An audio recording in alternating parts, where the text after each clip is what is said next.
It is my great honor to introduce my old friend, Bill de Blasio, Mayor of New York City. Bill and I worked together starting in 1999 on a small Senate campaign.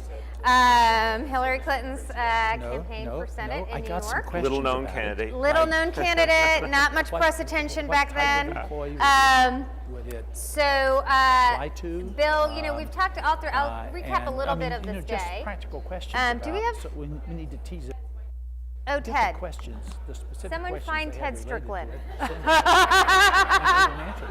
Or turn up his mic. You got my email and phone number, right? I see. Okay. All right, we're going to roll with the By pitches. the way, Steve, I don't know We're if you going met with this it. guy. Things like this happen in New York all the time. I was going to say, it's very normal for us. Communications for the There. C4. Throughout the day, we've been talking about issues, how to move forward a progressive agenda. We have taken a few lessons from the election. You wrote recently in Huffington Post about a way forward for progressives. So I'd like to start off with you sharing your thoughts on that issue. Thank you, Nira. I just want to give my appreciation to the Center for American Progress and to Nira for her leadership. And I've known Nira now for almost 15 years and just feel deep appreciation for the leadership you're providing to progressives around the country. Why don't we clap for Nira?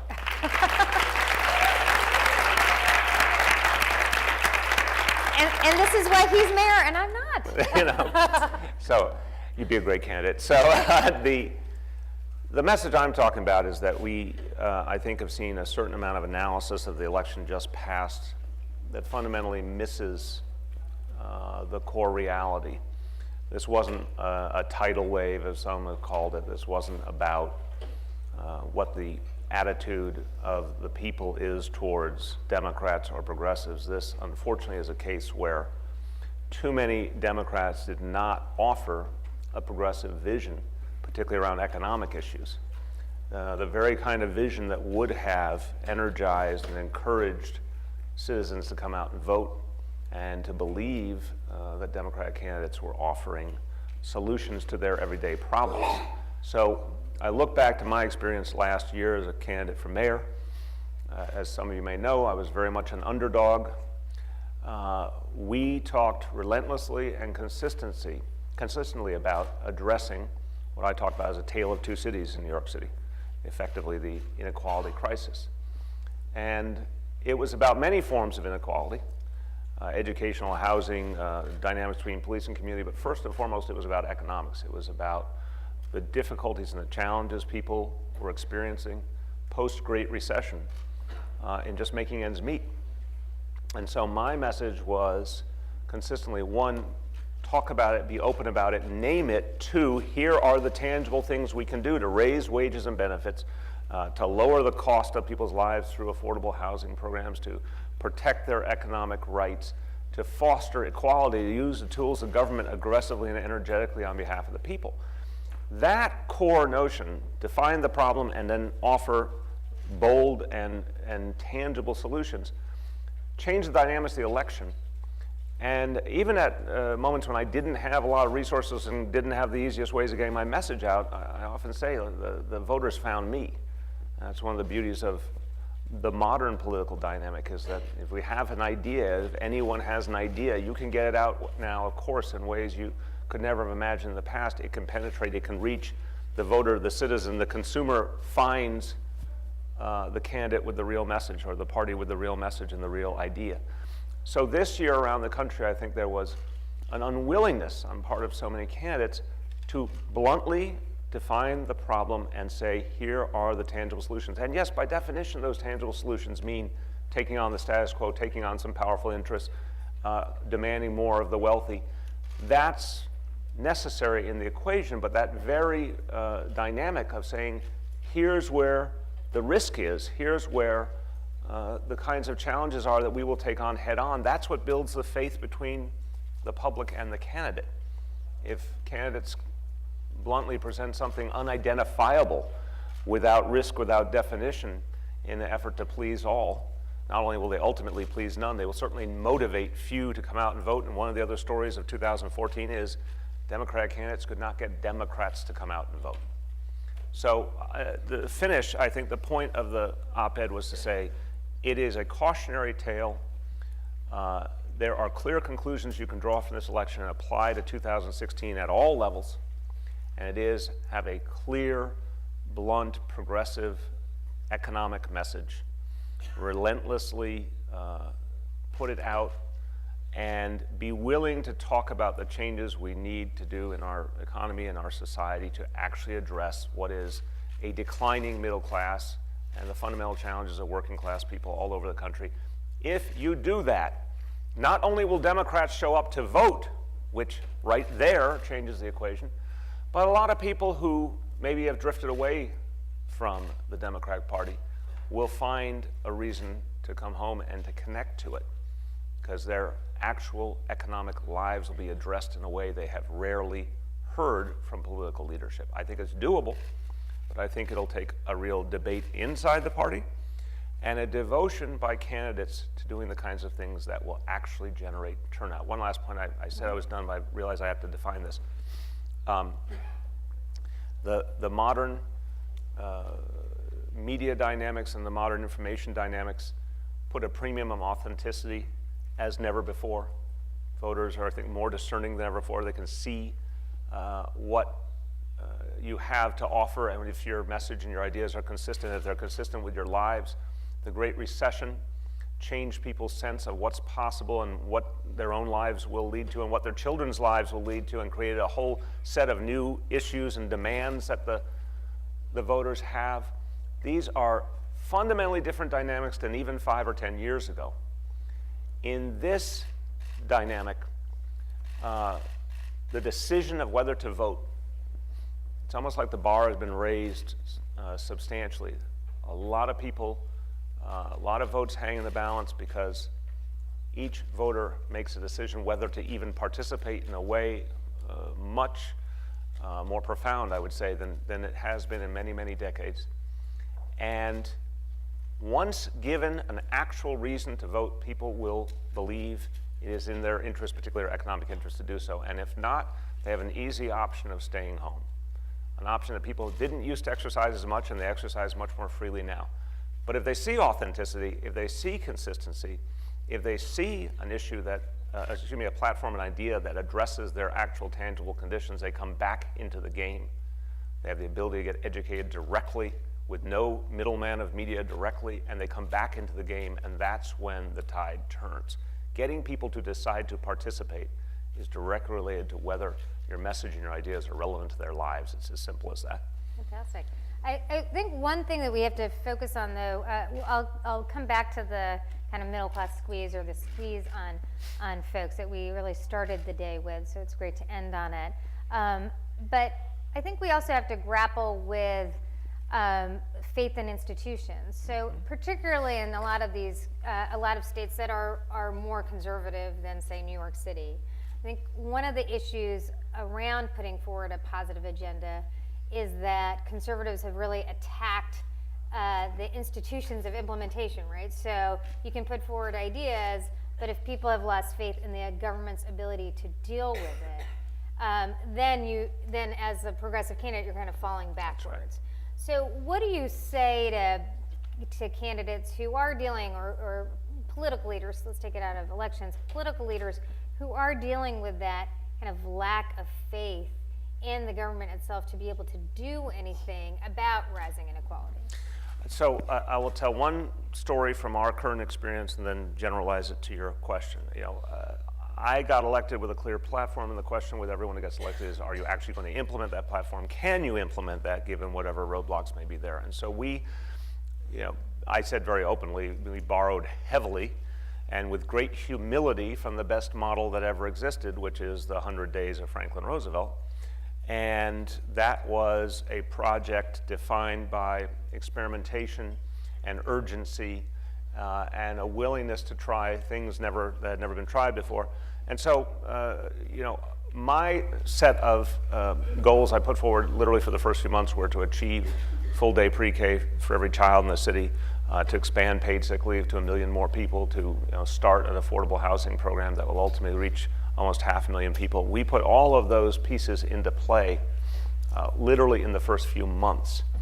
And what I think happens is all of this is interactive. And again, with a citizenry more educated and more informed than any time before in history, the interactivity matters intensely. People are watching. If you actually begin to fulfill the pledges meaningfully, and it starts to then actually affect people's lives. So it's one thing to fulfill the pledge, but it's another thing for some of that support and relief to reach people. When the first person gets the pre-K seat for their child, they wouldn't have otherwise. When the first person gets to use a day when they're sick or their child is sick and still not lose their pay.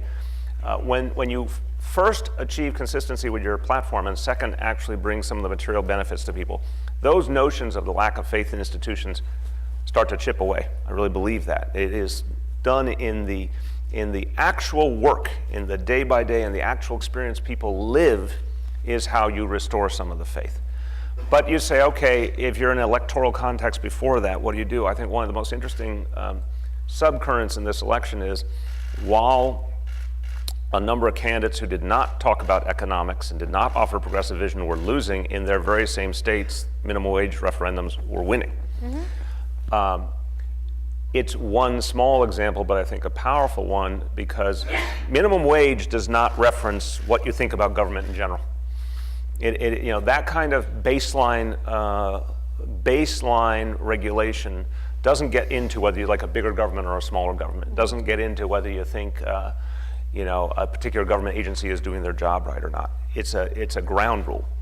I think you can say the same about some of what we do with education. When we say instead of your child getting a high quality education starting in kindergarten, we're going to move it up a year because that's what the modern world demands. Well, you can have questions about your school system, but you're still being offered something that's fundamentally different and structurally different because you're getting your child something they didn't have before. And you may wonder if it's going to be as good as it could be, but you still know it's going to be a material advantage and a material step forward. So I think some of the things that are most urgent in the discussion don't go right to the core. I say this positively, don't go to the core of that question of faith in institutions. I think if we really want to address that question, and we must, it will be done by repetition after repetition of saying what we mean and meaning what we say and implementing a program that people experience and live. By the way, I think powerful examples right now around the country of California, I talked about this in the op-ed, some of what Governor Brown has done in California, some of what Governor Malloy has done in Connecticut, where they followed through on very bold and progressive visions, including a willingness to tax the wealthy, and they were rewarded by public support, and that suggests the beginning of some openness about the institutions of government because people saw some follow through. So I think we have a lot to do to solve the bigger problem, but I think in the electoral context, some of the most powerful things we have to put on the table transcend that problem. So just to follow up on that, I think you're making the case that you basically have to implement well, right? You have to follow through with promises. Do you think that's easier, and maybe we're seeing more success at the sort of local level because people can see the promise you make as a mayor? Yeah. You're living with implementation or the effects on people's lives every day. And I can attest in New York City, if people are angry about a pothole, they will text you immediately. Yeah. Or tweet at you regularly. And it might be with a loud voice. Yeah. Frankly. So do you think that, I guess one thing we're trying to understand is at the federal versus state and local, people have to believe in the institutions of government at the local level because they live it every day, Yeah. right? Your snow gets plowed or it doesn't. Right. Your school works or it doesn't. At the federal level, are we more susceptible to some of these arguments about government functioning, et cetera, because people are more removed from whether it works for them? Yes, today, but I think history says pretty sharply, and again, I have an interesting dynamic because my parents had me a little later in life than is normal for most, and I grew up with parents who lived through the Depression. And I always said that we'd have family gatherings and people would recount the stories of the 1930s and 1940s, and it would be all our family members, and I said there was always two other people at the table even though you couldn't see them. It felt like they were there, Fiorello LaGuardia and Franklin Roosevelt, because the stories were so emotional and sharp about how, if I could say it in these terms, like our family was saved by those guys, right? That's how it felt. And the reason I say that is, in those days, LaGuardia, their beloved mayor, most local, they felt just as much about Roosevelt, and I think people did all over the country, because everyone could name the material things he did for their life. Everyone could name about the people in their family who got a job through the Civilian Conservation Corps or WPA, whatever it might be. Everyone could talk about what some of the actions of the government did to stop the decline they were feeling and to turn things around. So there's not a ground rule that says the federal government can't do sort of urgent and material and real things in people's lives. It has, in the last few decades, post-Reagan, moved away from that model, obviously. I would say, thank God, healthcare reform was a return to some of the good of that era and something that you could see and touch and feel that profoundly affected people's lives economically and materially. But I think your core point's exactly right. It is inherently much easier to do that at the most local level. Even governors have an easier time doing it, certainly, than the federal government does. Mayors, as I've come to find about mayors around the country, an extraordinary crop of mayors, from my estimation at this point, a lot of progressive mayors, a lot of people grappling with income inequality very frontally. Ed Murray in Seattle, of course, a great example of what he's done with the minimum wage there. But you see versions all over the country, whether it's minimum wage, living wage, the requirements they're putting on subsidized businesses, paid sick leave. It's really fascinating to see the commonalities of cities around the country. A lot are doing really bold things on early child education. And there is almost an inherent consensus that cities have to lead the way in these areas, largely because of the absence of the federal government, but also because of the demands of our people, and we're feeling those demands and there's something we can do about it. So I've been encouraged by how much movement mayors are making. And I think that is another way of addressing the faith in institutions question. It's, again, different from the federal level.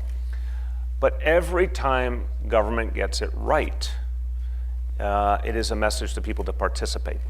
And clearly there are those who want to repress progressive change, who are happy to try and portray every time government gets it wrong and every time government stumbles.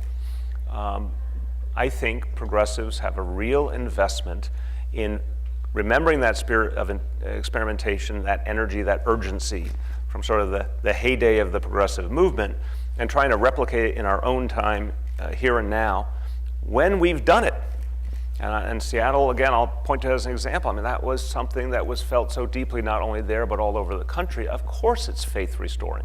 And it gives people a reason to participate, and that ultimately translates in a reason to vote as well. So we had Governor Hickenlooper talking about his race, which is a little bit, kind of a tight race in Colorado, and his decision to just run positive ads. And then he had an important discussion about the amount of money. I guess one question I would ask you is, do you think, New York has public financing of elections and a kind of a system that really supports grassroots funding and very low limits and matching funds.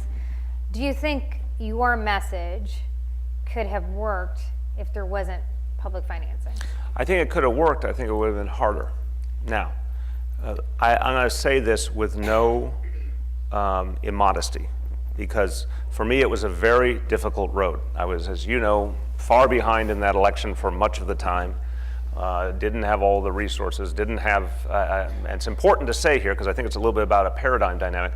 No editorial board endorsements, obviously a lot of opposition from the business community. Most of the major labor unions were elsewhere. Most of the Democratic Party establishment and elected officials were elsewhere. So my approach depended on getting a message out directly to the people, and it depended on grassroots organizing. And the reason I give you that backdrop is, if I had just squeaked by at each point, I would say, thank God for campaign financing, it was the only thing that saved me. I don't say that because we won the primary without even a runoff, won the general election with 73% of the vote, which, again, I say this with gratitude and modesty, was the strongest general election victory for any open seat for mayor in New York City history. That shows that the ideas and the organizing really reach deeply. What campaign finance rules did, and the reforms that are so implicit in the New York system did, is it gave me the opportunity to be more competitive more early than I would have been otherwise, because we had some strict limits, because small donations were matched. There was a lot of things that gave me greater possibilities than I would have had otherwise. Don't think it was the only thing that worked. I think it made the road much more viable. And I think it's something all progressives should be working for. And if localities can do it like New York, I think they should. And we've been working on state legislation in New York to create a matching funds program and real campaign finance reform. I think it's a great place to put time and energy if it's winnable, but I don't think it is the only way to win. Great. We're going to get to questions in a minute or two. I'm going to ask a few more questions, but hopefully the audience will start prepping questions. So you talked about the election at the beginning of this conversation, and about how base Democratic voters really didn't turn out. That was a real particular problem with millennials and with single women. CAP recently put out a report that I've referenced earlier on the middle class squeeze that shows that kind of prototypical family in the U.S., which is 2 earners and 2 children, has $5,000 less in disposable income today than in 2000. Wages have kind of stood still and costs have gone up. So I guess the question to me is there a broad progressive vision around economic opportunity that addresses inequality, right? Because what's happening in middle class families is they're squeezed as wealth goes up and we increase poverty, right? There's fewer people in the middle class. Is there a message there that really unites, not only brings out base Democratic voters, but actually brings out moderates, centrists around the country? You're obviously in New York City, but you've been working with progressives around the country. What are your thoughts on that issue? Well, I would say begin at the beginning. It's great and powerful that CAP did the report. That idea should be front and center in every progressive and every Democrat's message. So this is build the foundation first. Again, I note wryly that if you want to talk about those blunt statistics or you want to talk about income inequality, you'll have a harder time finding it among those words, those ideas being articulated sharply and boldly. You'll have a harder time finding that with a lot of the 2014 Democratic candidates than you will with Lloyd Blankfein or Steve Ratner or Janet Yellen.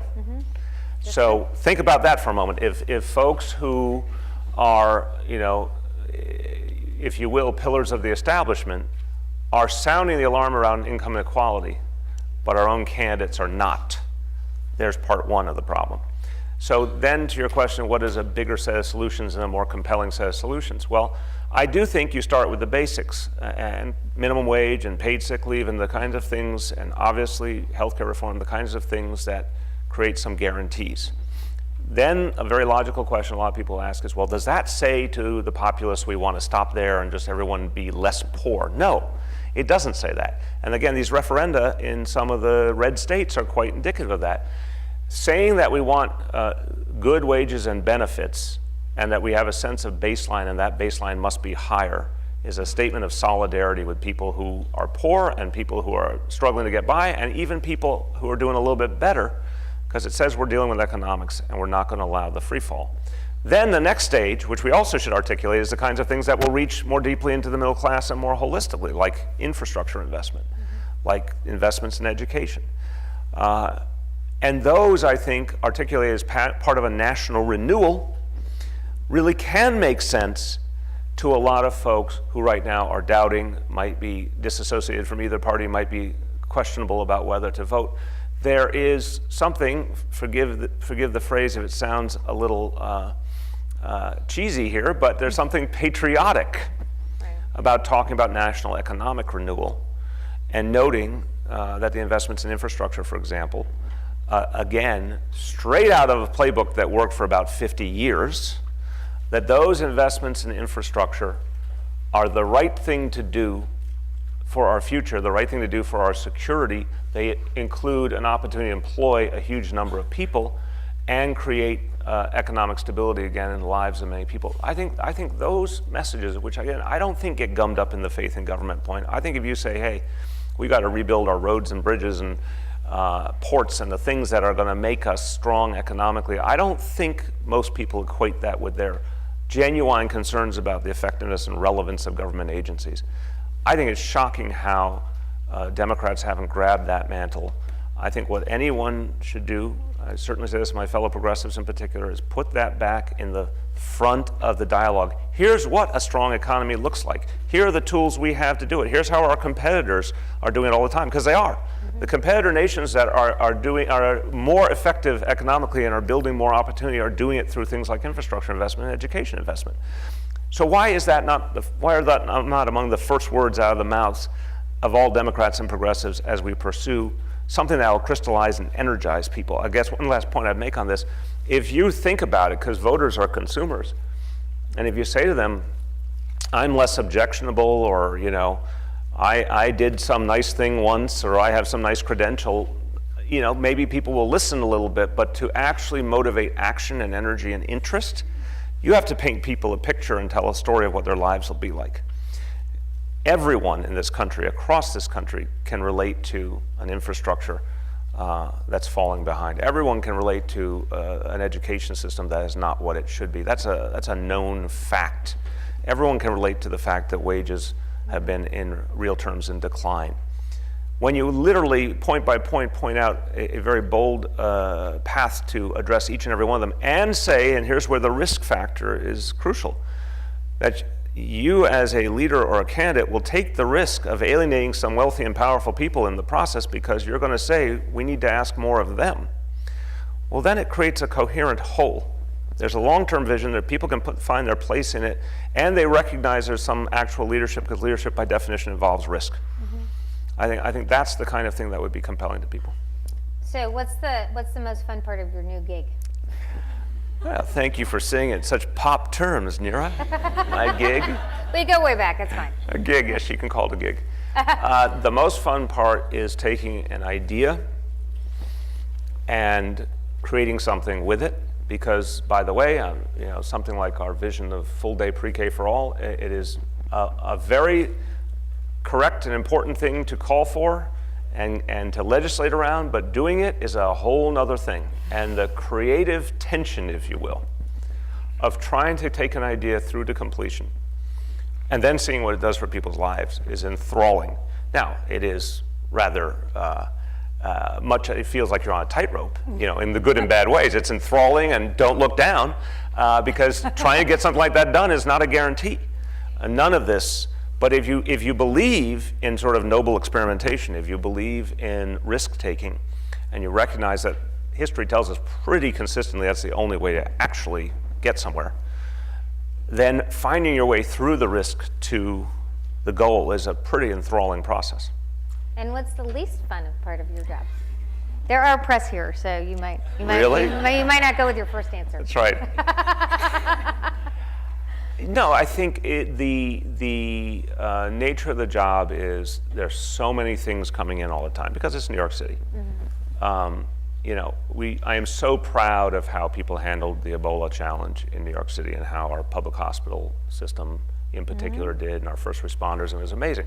But the challenge in that is before the first time we heard the word Ebola, there was a whole lot of work lined up to be done, and a lot of that work by definition gets put on hold while you deal with the crisis, and then you have to come back to it. So I think the frustrating part is how much there is to be done to begin with, and then how much the obvious challenges, crises, reactive dynamics pull away from it, and sort of struggling your way back every time to the core goals and staying on it. It's a frustration. It's not a shock. It's a frustration that has to be navigated every day. I actually wanted to follow up on the Ebola crisis, or what happened with Ebola. It's not the crisis, but what happened with Ebola. Because this, you know, you have this case in New York City. Yeah. And, you know, I sort of felt like New York City kind of dealt with this differently than other places. And, you know, there was a resolve, and people are very proud of in New York, and there was almost kind of solidarity in New York City that you didn't see elsewhere. Of course, there's criticism. Of course, there was, you know, tabloid criticism, but that seemed to go over quickly. People kind of thought, you know, New York City is up to this challenge. And I guess getting back to the question about the role of government, is there something in the community at the local level where people feel a kind of sense of solidarity that allows people to have more faith in the institutions of government? So people are kind of willing to give you the benefit of the doubt that you got something under control. People aren't going to panic like they do. Because, we went through this incident where, we're a pretty strong country with pretty great public health resources. And for whatever reason, for about 72 hours, there was like a Ebola panic that it was going to go widespread from these Texas hospitals. So I'm trying to compare what happened in Texas, what happened in New York City. Is there a lesson there about the kind of interconnection between people feeling close solidarity, kind of pride, New York pride, Right. and having some trust in institutions being able to handle it that we seem to have less of by the minute? Well, and I understand that last part, that last phrase is really the core of the question. And so what I would say is the trust in an institution is built over time, and of course it can dissipate much more quickly, but that's not an end point. I do think progressives, I know a lot of progressives. I spent my life around progressives. Sometimes I would accuse my brothers and sisters of being a little ahistorical. Yeah. And things go bad and it's like, oh my God, we're gonna lose. When in fact, no, there's some dynamics where, sometimes you fall back for a while, relearn a lesson, come back strong, come back stronger. So I don't think the faith crisis with institutions is a fixed asset. I think it's a moment in time.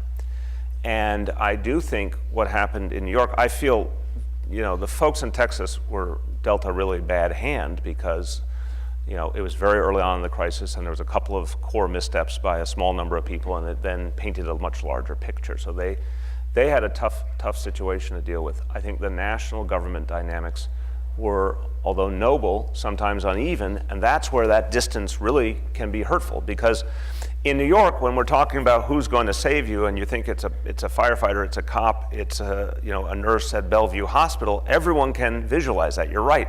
It is much easier, in a sense, to have that faith in something you can visualize and something you've probably experienced in some way, and many times a positive way.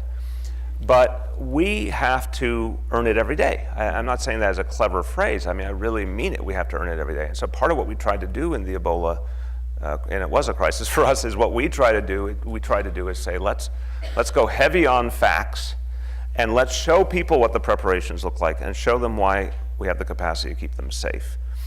And I think, like so many other things in life, reasoning with people.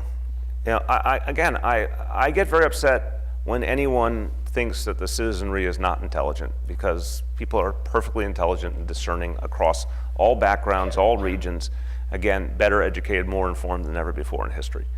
And if you reason with them and actually respect their intelligence and say, here's the deal, here's what's going on, here's how we're dealing with it, that actually, I think, helps bring some of that faith back. And it is easier to do on a local level, unquestionably. But the minute you have a misstep, you're gonna have a dip for a while. You're going to have that dip, and you're going to have to earn it back. And I think there's a certain recognition of the fact that that's the equation. It's not entirely unfair equation. And I do think, yes, there is a New York resiliency and pride, obviously after 9/11, after Hurricane Sandy, but I think it was something greater than that. And I give people immense credit, because you know what? You could have come to New York City in the middle of those first days after Dr. Spencer was diagnosed. And if you would not have some kind of news media in front of you, you would literally never know that something unusual was going on. People were that cool in the saddle about it. And I actually think it communicated to the rest of the country that, this is how we should handle this. I think we have time for a question or two. Richard, over here. Thank you. How are you, Mr. Mayor? Nice to see you. How you doing, man? Speaking for I'm sure a lot of your constituents in the room, I think many of us think you've done a terrific job in your first year as mayor. So thank you for that. Appreciate that. Thank you. I agree with your question. Okay, good. Well, shall I just end there?